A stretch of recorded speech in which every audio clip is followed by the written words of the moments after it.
This is Hidden Killers Week in Review. A look back at the most prolific stories of the week.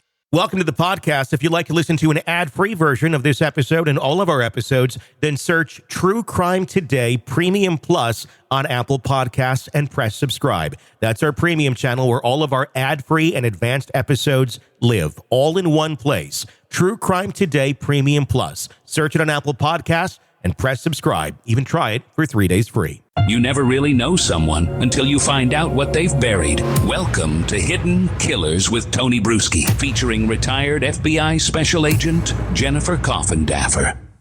The Menendez brothers could be getting their day in court. Well, they are getting their day in court coming up in November. The result of that could result in their freedom, or it could result in more time behind bars, or could result in, well, let's plan for a new trial. We'll find that out very soon. Some of his family members out in front of the LA County District Attorney's Office talking about it and pleading for their release or some reconsideration just this last week. Joining me to discuss, Jennifer Coffindaffer, retired FBI Special Agent. Where do you think this is going to go? 30 years ago, we had a very different environment in our country when it came to abuse of boys. Especially abuse of boys from their father or anyone in power. It just didn't happen, or at least we like to pretend that it didn't happen. We just didn't really talk about it. And we didn't create an environment for boys to come and speak about it. It was very shameful. A lot of people still have that attitude today. Clearly, we're not in the same place or time, and we see this stuff happening everywhere. It's not so unbelievable anymore. It's also not so unbelievable to understand that this likely happened to the Menendez brothers, with more people coming out and sharing their stories about Jose Menendez. Where do you think this goes in the coming months? Well, I don't think we're going to see a new trial. I would be surprised. I think we could see a resentencing of Eric and Lyle. I've made no secret about the fact that the way this all came about, I find very suspect from the standpoint of they had hours and hours and hours to discuss with their therapist under the cloak of not having anything disclosed, because legally there is that privilege in place. Mm-hmm. And yet they admitted to murdering their parents, the specificity regarding how, when, where, and why never was it mentioned that they were sexually assaulted by their father in all those hours of tapes. In addition, the letter that was found by, I believe it's the mother of the cousin that Eric's purportedly wrote to, discussing, was found years later, purportedly in a drawer. I don't know how we, from an evidentiary standpoint, authenticate that. Mm-hmm. And in addition, the player for Menudo, the band member, I should say, for Menudo, he didn't come out till 2023 when he was working on a project, an entertainment type project movie. I just find that all suspect. Obviously, they talked about it on the stand, but if you recall, the only validation of sexual molestation that was corroborated at that time was that Lyle was sexually assaulting Eric, because Eric gave the details and so did Lyle under oath on the stand. Mm-hmm. But none of that was brought into the second trial. That's the thing. I mean, none of these key points were ever brought up. And, I've gone back and I've watched the archive. I've watched the trial, those portions specifically of the testimony of those boys, young men at the time when they were testifying in the first trial about the abuse. And it reads to me as very authentic. I mean, did they have, was there incentive? Yes, you can get all this money, you can do all this and that. But if you've been abused your whole life and you're looking to just finally break free of that sort of thing, you're young, you're dumb. That's going to exist no matter what. Maybe there is some excitement in going, hey, the money's ours now, and we're not going to get abused anymore. And he's not going to abuse other people anymore. Maybe there is some jubilation there where the rest of the country can look at that and go, that's kind of disgusting. They just killed their parents, and now they're going on this spending spree. Well, look how oppressed they might have been if their story is in fact true, which I think a lot more evidence is pointing to that it was. Well, Tony, I have always said, if it's true, if it's true, all those allegations, then certainly I think we have a motive Hmm. for this horrific crime, but it still isn't an excuse to commit a crime like this. No, You can't say, I'm just going to take revenge on my parents when there are so many other ways to get out of that situation. I agree. They were not kiddos, Yeah. right? And it was very well thought out and planned. They planned their alibis, they planned where they would bury the guns, they purchased the guns separately, so it wouldn't be guns from within inside the house. I think the reason, and this was just always my belief, that they blew their faces off and hunted Kitty on the ground after she was shot, but hadn't died, and went back and reloaded and shot her again. I thought they were trying to make it look like a mob hit, something, and really that would never be a mob hit anyway. Sure. That isn't how a mob would never be messy like that. But what they thought in their mind that they could, get away with. Yeah. And they almost got away with it. Yeah. Other than Eric going to his, psychologist feeling terrible about the whole situation, they would have gotten away with it. Likely. Yeah. No, possibly. I agree. If it had been Layla and Erica that committed this crime of a father that was perpetually molesting them and raping them in their childhood, and they finally had enough and they did this exact same thing, I think we'd be looking at it a very different way. I think there'd be songs about it. I think there'd be movies about it, celebrating these women as heroes for standing up, almost in a Goodbye Earl sort of way, in a totally different dynamic. But because they're boys, I just feel like, again, assuming this is true, we've always looked at it in a different way, with more suspect, more question, more, well, they could have handled it a different way.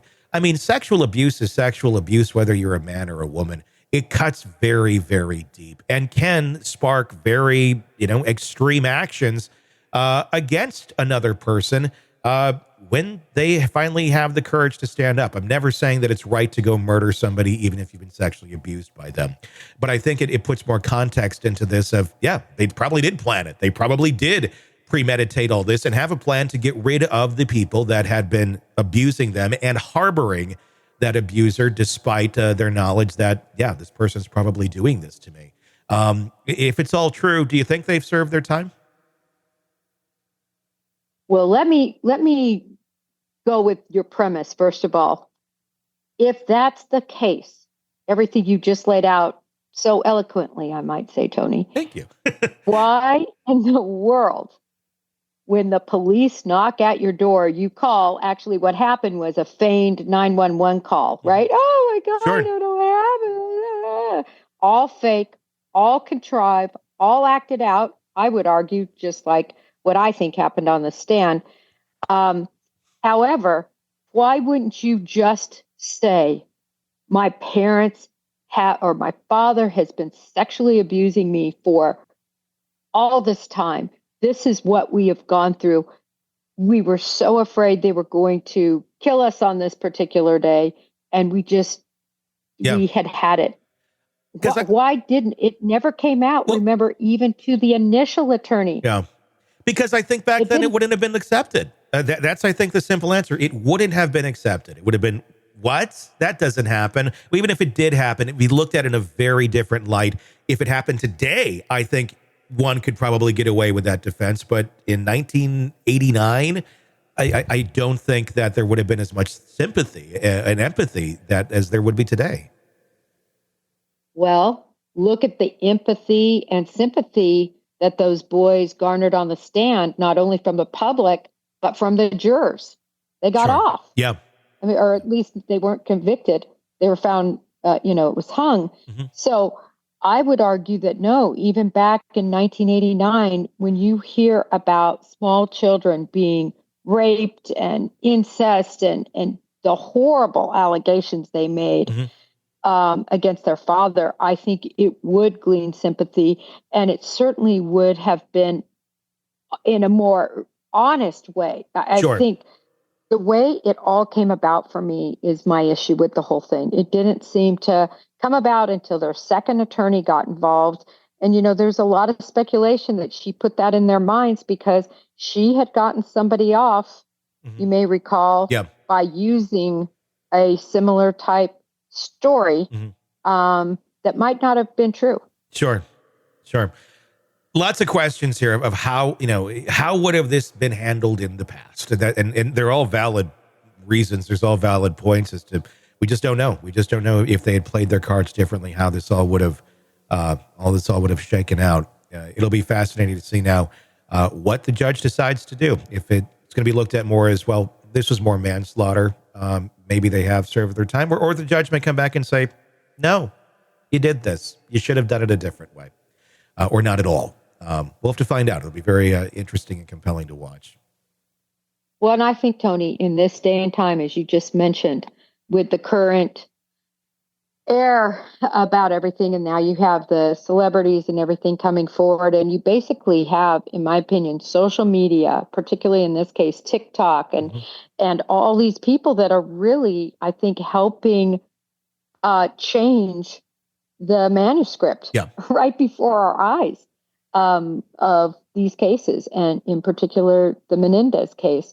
And you can tell that the DA is certainly compelled. He's going to look over everything. It seems to me he's going to give it a very fair shake. They have spent decades behind bars. I would just argue it was just such a horrific, heinous crime. Jose Menendez was and I'm just saying, if you're looking at it from the standpoint of he didn't sexually molest his kids, he was in the prime of his career. He had earned everything. He was a Cuban immigrant who was washing dishes, who had nothing. He is definition of a self-made man. And and Kitty, by all accounts, was, somebody who had substance abuse issues. She was not particularly seemingly the best homemaker by any stretch. But did she deserve to be gunned down by her children in this vicious way? Like you said, a lot of questions. Very much so. I think the brothers also, I think there's some regret, it sounds like, on Kitty. I think they felt like they had no other choice.